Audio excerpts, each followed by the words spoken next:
Hello, my name is Albert Gurdy, and welcome to another installment of Slammin Synapses. This segment is going to be submitted for possible inclusion to the PW Insider family of websites. That's pwinsider.com, pwinsiderelite.com, and pwinsiderextra.com. The Elite site that they have is a great paid site to go to. Lots of great audio, lots of great video, lots of good content.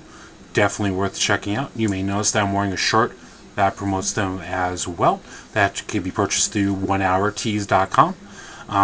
Needless to say that in saying this, I'm not a paid sponsor, or they don't pay me to sponsor them or endorse them. It's definitely something done out of the goodness of my heart, and if you can't give business to someone else, then and you're only going business for yourself, you can't really grow, so check them out.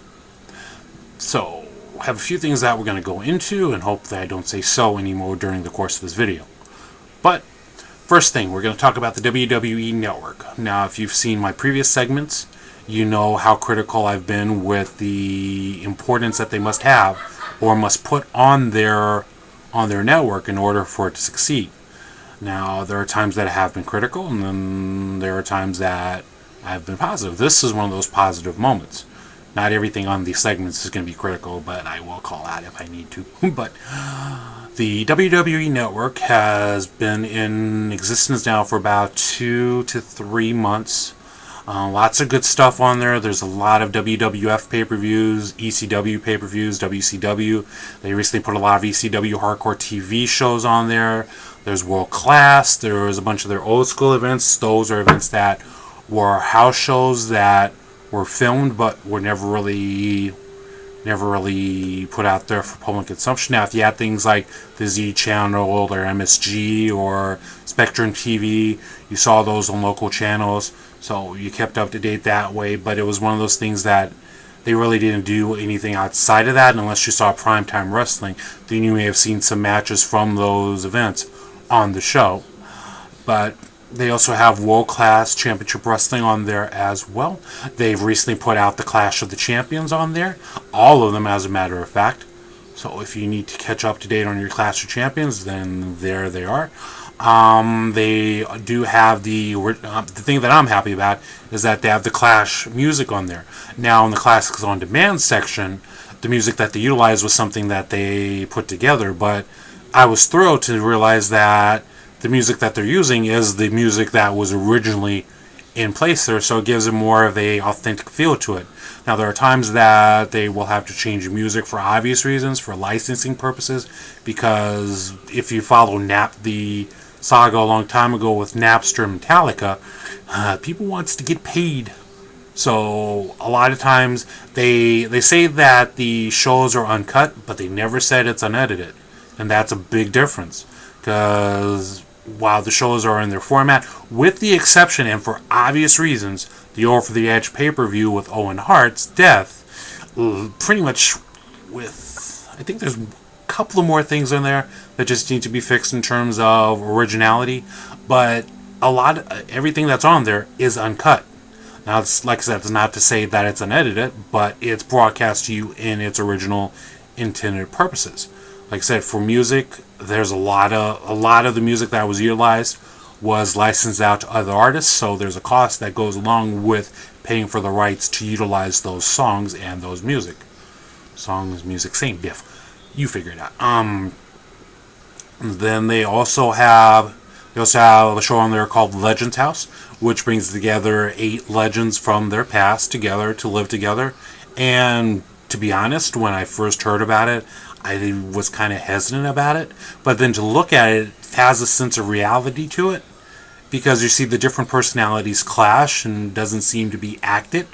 It just seems to be their legitimate responses. Now it's like any other reality show. They do games that earn them rights to do stuff, but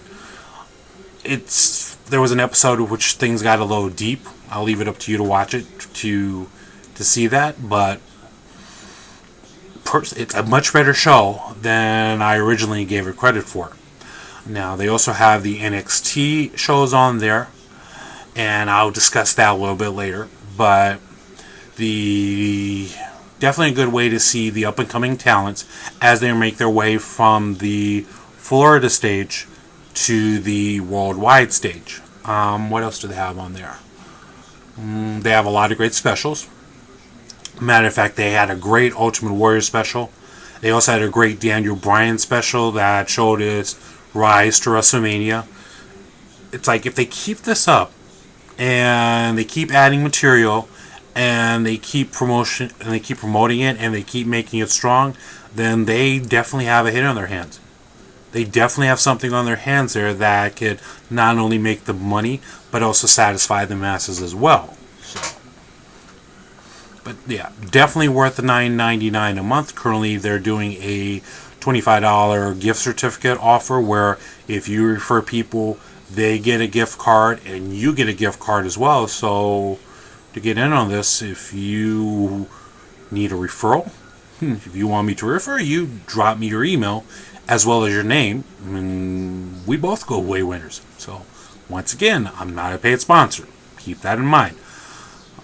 Personal interest. So, and I said so again. So forgive me. So yeah, it's definitely worth the money. Definitely worth checking out. Lots of platforms that you can view it on. So there's no excuse not to get it. It's not going to be on your cable. It's not going to be on your satellite. But there's definitely lots of ways of viewing it. So, like I said, check it out. It's next topic. With regards to the subject of NXT. Now myself, I've seen NXT for quite a long time. Back to its history as the rookie pro things that I really wouldn't want to discuss because it was really a waste of time for the most part with most of the things that they were making people do. But then as they transitioned to the Florida stage, as they graduated from being an FCW Florida Championship Wrestling thing to a development system. Well, they were development before, but now they're just development with more publicity. So this is where I'm going to be a little bit critical. The problem that I have with the NXT people is that when they bring them up to the Raw stage, it's like or the worldwide stage, there's a whole different series of bookings.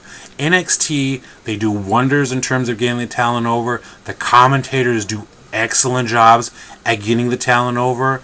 That makes you want to watch and say, wow, I can't wait to see what's going on next week. Now, lately they've been shoving a lot of things on, but for the most part, you never walk away feeling that you're kind of stupid or your intelligence has been insulted. Problem that I'm seeing, as you've probably seen with Emma and Paige, and let's see, who else have they brought up? Well, you'll notice and Adam Rose as well. As they transition from one stage to another, things have kind of gotten lost in the translation. Emma should have had a much better debut and a much better presentation when she showed up on on Raw or SmackDown. Paige should have had a much better presentation when she moved in to take the women's title, to take the Divas title on Raw. On Raw, she was basically booked as this person who wasn't ready for the spotlight, was scared, but in NXT, she was this very fierce warrior that really could care less what you thought and would tear your head off. So they kind of killed the possibilities there. Rusev, they're doing a good job with. Like I said, there's still a little something that's lost in the translation from moving from one to another. I'm love to see what they're going to do with Bo Dallas when he comes up. I'm curious to see what's going to happen if and when the Ascension move up. The latest with Adam Rose, and to look at Adam Rose, it's interesting because it's hard to believe that he was once Leo Kruger. Because to watch Leo Kruger and to watch Adam Rose, you would think that there were two completely separate people. But they're the same people with just different approaches and different presentations that make Adam Rose stand out a bit.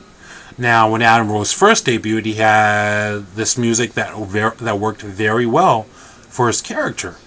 However, they kind of didn't think too much ahead, so they lost the rights to the music. And the music that he utilized afterwards, while okay, just didn't seem to fit or mesh well with the character.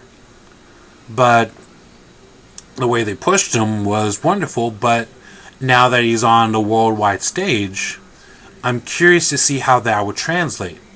I'm always curious to see how their NXT characters will translate on a on a nationwide stage when different booking is at play there. Because it seems like NXT is this forgotten type territory that is a WWE run territory, but at the same time, because not a lot of focus is put on it, it's like they're not giving it that raw feeling, that raw booking, because for some reason they think that when you get to Raw you have to book things completely different to appease who for the most part. So, but yeah, I'm very curious to see what NXT people are going to be like when they transition to the next stage, and if it's something that they could work on in getting the people that book next to actually do booking for Raw, because the people that book for Raw kind of book too much comedy. And the problem that I'm having nowadays with Raw is that they've been so well in having serious storylines, in getting you interested, and getting you invested in the character. But this past week, if that's any indication as to the direction that they're headed back towards, it's a mistake. Because not everything has to be a comedy moment. And if you've seen previous segments, you know that I have this big thing when it goes from being serious to being yuck yuck type situations. So we shall see. Finally, this is when it gets a little deep, but back when I was growing up in Los Angeles,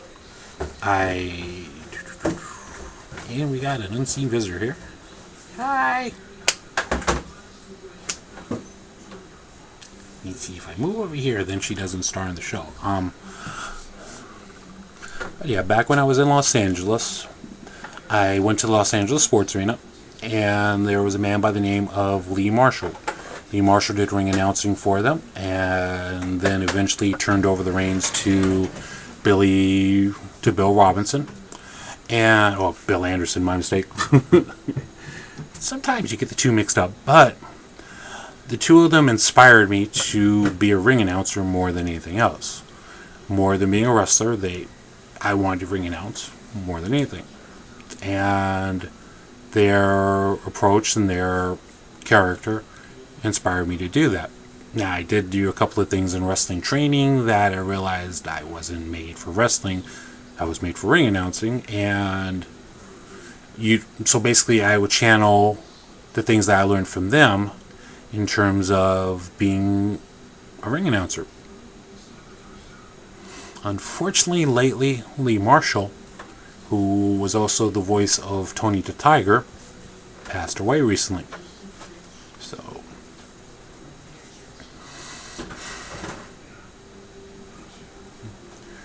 not only did the person that inspired me to be a ring announcer, but also one of my childhood heroes, the Ultimate Warrior, passed away recently. So my thoughts go out to the family. Condolences definitely go out to you there. Excuse me. So yeah, I can definitely say it's definitely put an impact on my life that I don't think could ever be replaced.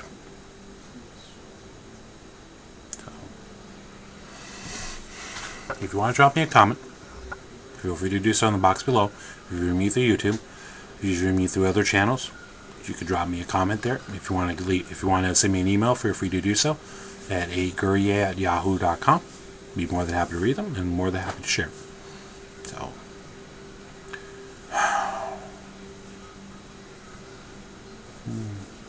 some things are just a little bit harder to get over than others. But for Synapses, this is Agurye saying so long from ringside, and have a good night, everybody.